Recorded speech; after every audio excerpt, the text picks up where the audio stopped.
Welcome to Into It with the Intuitive. I'm your host, Julie Bachos. Are you ready to get into it?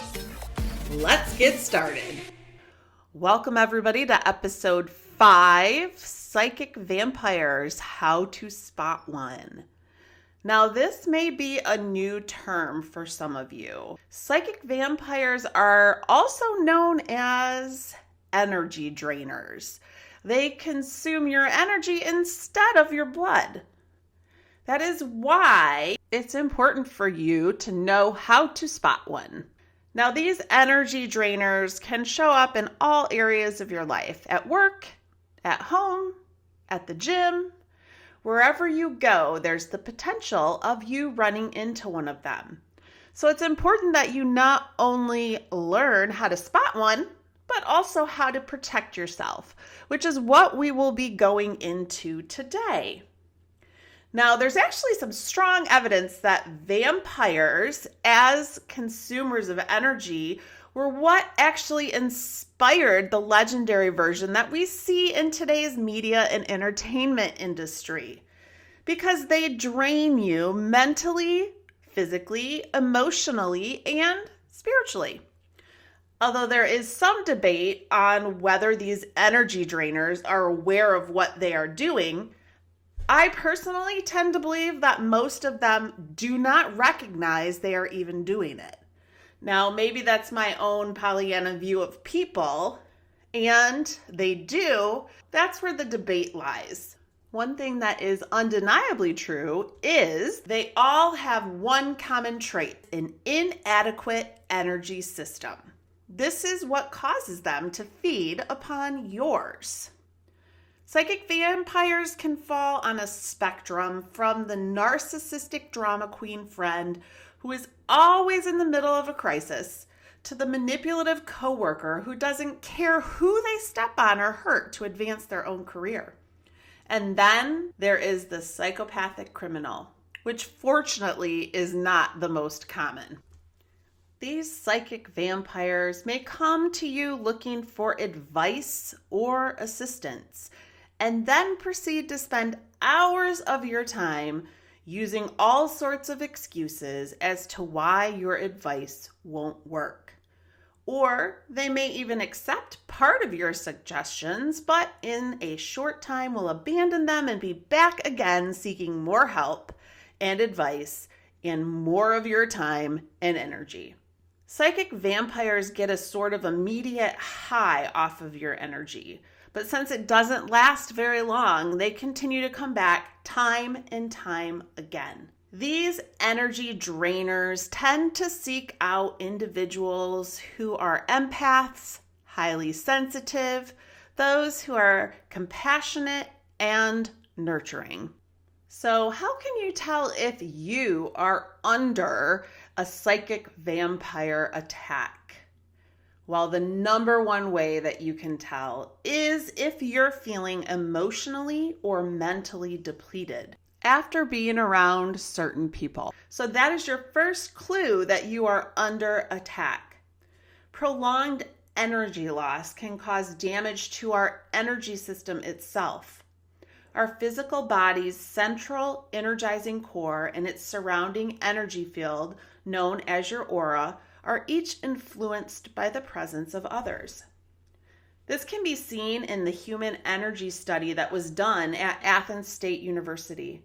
Those participants who engaged in positive interactions with others had a brighter and more expansive aura over those who are limited to engaging in negative interactions.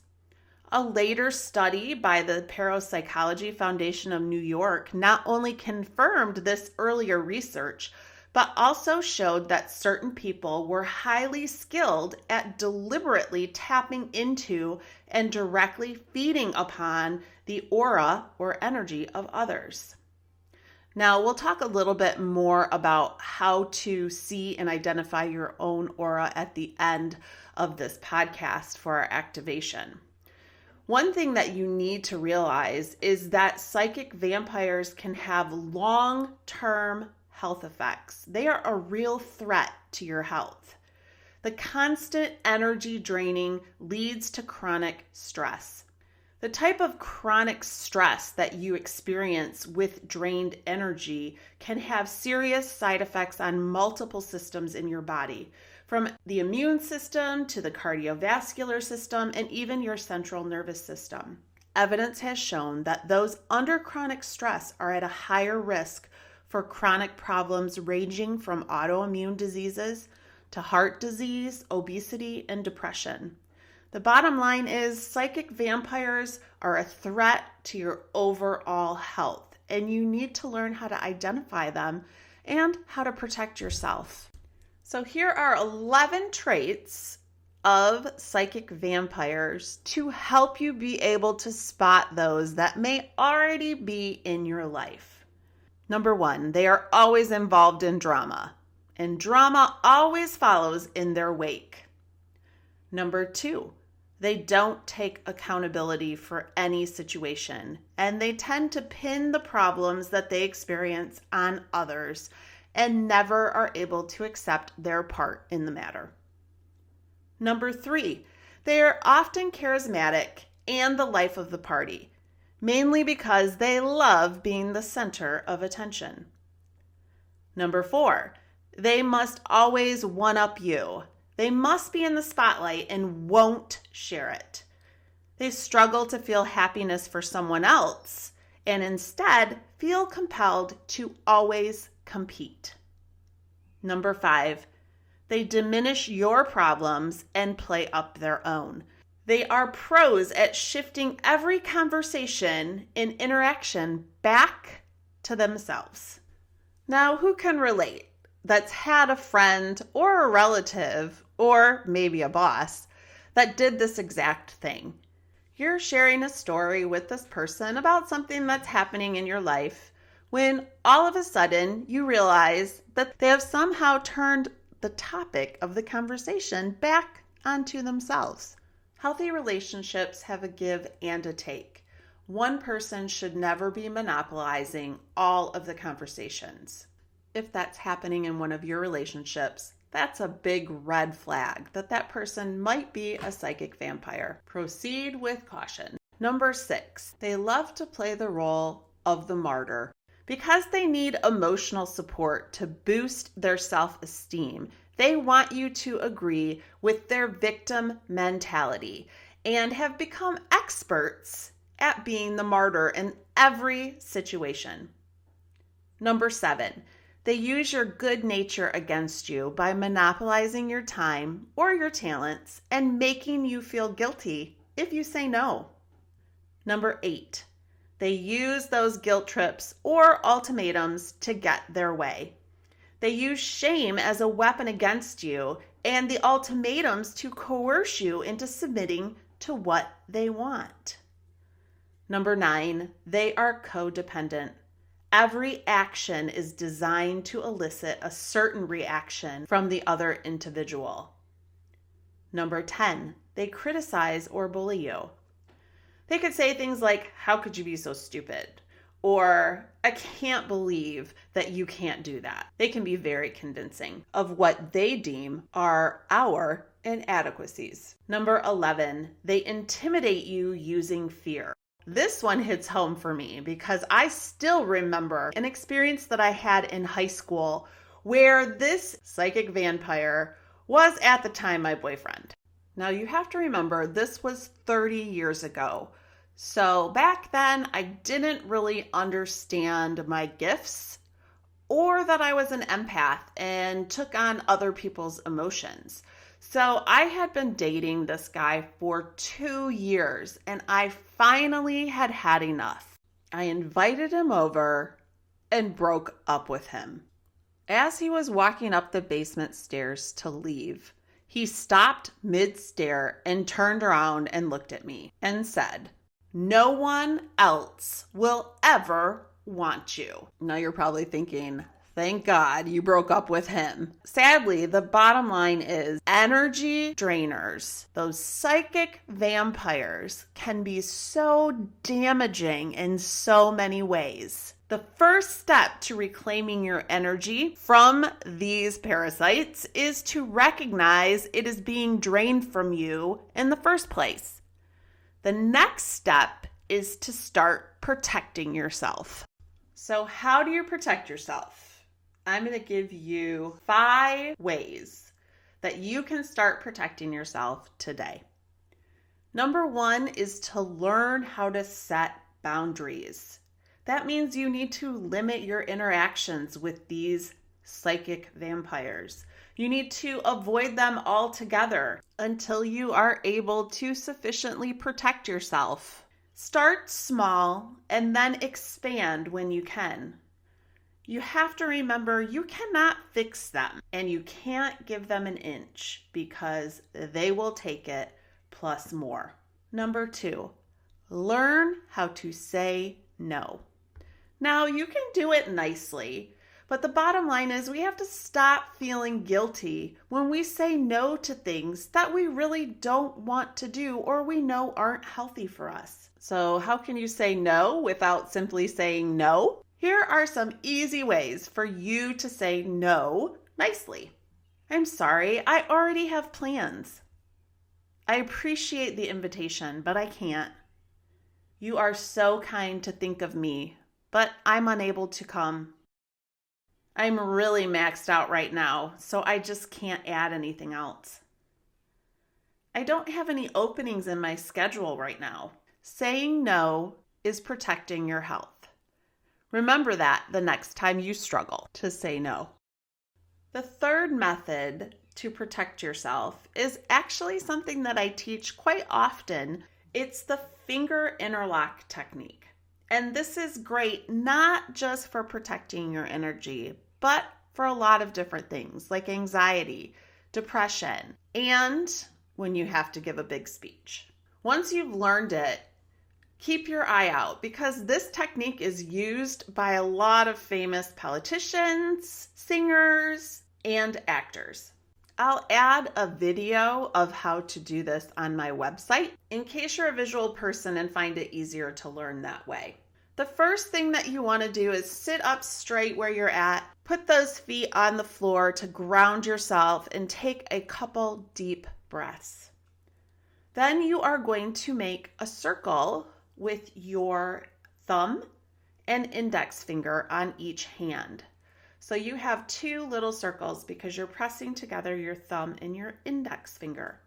Then what you're going to do is you're going to open up one of those circles and you're going to interlock it with the other one.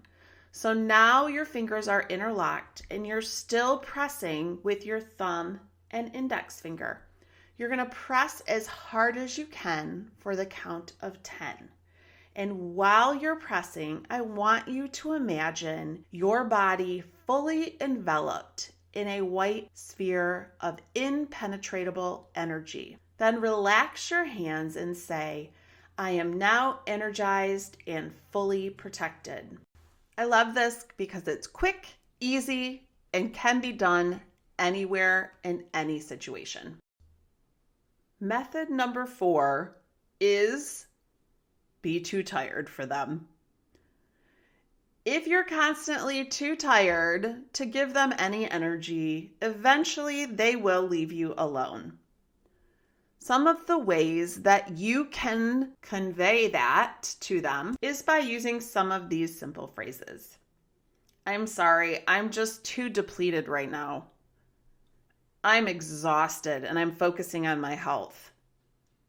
I've had a long week and I'm just going to go to bed early. These are all things that you can use to help give yourself that boundary to stop the draining. Method number 5 is carrying a quartz crystal with you.